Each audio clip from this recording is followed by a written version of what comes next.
परिमंडल। ठीक, पृथ्वी का नक्शा आप देख रहे हैं।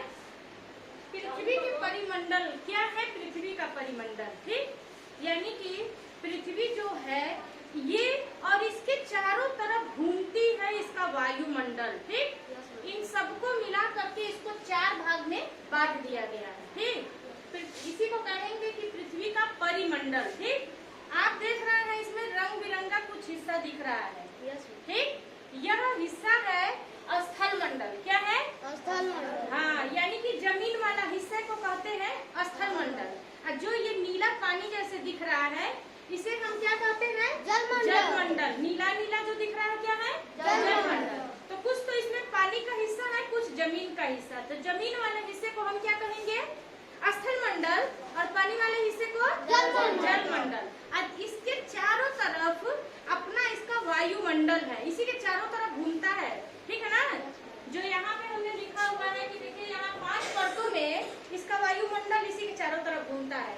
क्यों इसी के चारों तरफ वायुमंडल घूमता है? इसका कारण है गुरुत्वाकर्षण। क्या है? गुरुत्वाकर्षण। हाँ, इसकी पृथ्वी की अपनी एक आकर्षण क्षमता है। कोई भी चीज जब भी ऊपर से गिरता है नीचे की तरफ ही आता है। क्यों ऐसा? ऐसा इसलिए है कि पृथ्वी में अपना एक चुंबकीय ताकत है जो अपनी चीजों को अपनी तरफ खींच लेता है, जिसे हम गुरुत्वाकर्षण के नाम से जानते हैं। अंतरिक्ष में आप जानते हैं जो भी एस्ट्रोनॉट जाते हैं, अंतरिक्ष यात्री, वो हवा में तैरते रहते हैं। देखे हैं? ऐसा क्यों होता है? क्योंकि गुरुत्वाकर्षण ऊपर नहीं जाता। नहीं है, बिल्कुल भी नहीं है, इसलिए वो लोग हवा में तैरते रहते हैं। अगर हमारे पास भी गुरुत्वाकर्षण नहीं होता तो हम भी हवा में तैरते। तो यह हमारी गुरुत्वाकर्षण शक्ति के ही कारण चारों तरफ इसके वायुमंडल घूम रहा है। जो 5 परतों में है वो यहाँ पे इसका वायुमंडल आ गया। ठीक, अब जयमंडल क्या है? इस जो धरती वाला हिस्सा है और जो पानी वाले हिस्से वाले में कोई न कोई रहता है कि नहीं? पानी वाले में पानी वाले जीव जंतु रहते हैं बहुत सारे। हाँ? रहते हैं कि नहीं?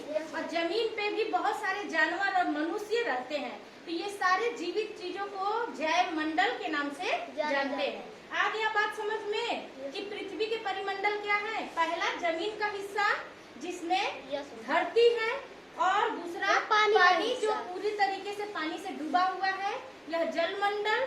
और इसके चारों तरफ जो घूमने वाला है वायुमंडल। और इनमें दोनों में रहने वाले पानी और स्थल पे, ठीक, पानी में, जल में और जमीन पे रहने वाले सारे लोगों को जैव मंडल क्या कहेंगे? जैव मंडल। इन्हीं में कुछ लोग शाकाहारी होते हैं और कुछ लोग मांसाहारी। जो शाक सब्जी खाते हैं वो शाकाहारी, और जीव जंतुओं को मांस खाते हैं उन्हें मांसाहारी कहते हैं। ठीक है ना?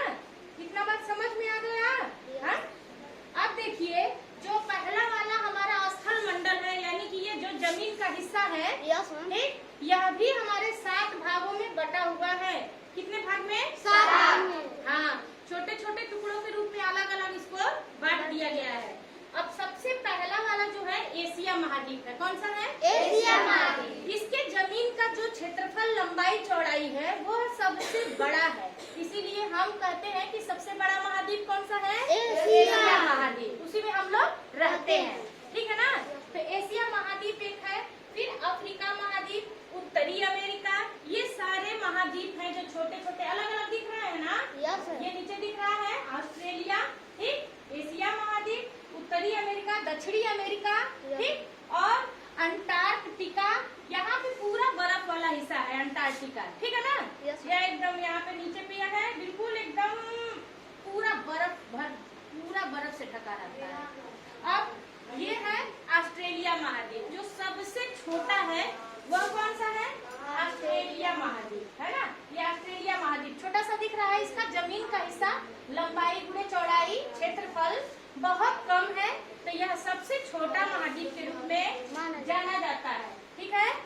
सबसे छोटा महाद्वीप ऑस्ट्रेलिया और सबसे बड़ा एशिया महाद्वीप। ठीक है ना? इतनी चीजें आपको समझ में आ गई।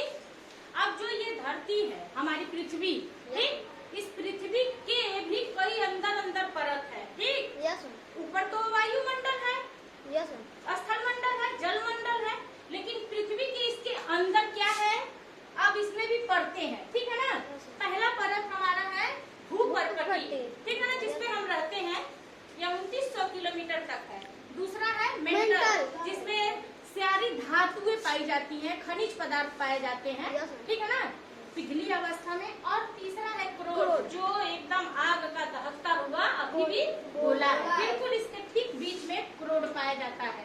उसके ऊपर मेंटल और सबसे बाहरी हिस्से में क्या है, भूपर्कटी, जो बिल्कुल ठंडा हो गया है। ये ठंडा क्यों हुआ है? क्योंकि घनघोर वर्षा हुई है। Very good. घनघोर वर्षा क्यों हुई, किसके कारण से? पहले बादल बना, तो बादल बनना, ये सारा काम कैसे हो गया?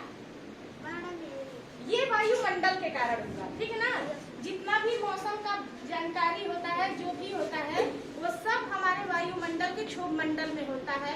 बादल बनता है, बूंद बनती है, ओस बनता है, पाला होता है, वो सब उसी के कारण होता है। और वही बारिश हुआ और पृथ्वी की ऊपरी परत ठंडी हो गई और मानव का विकास होने लगा। ठीक है ना। इतना बात समझ में आ गया?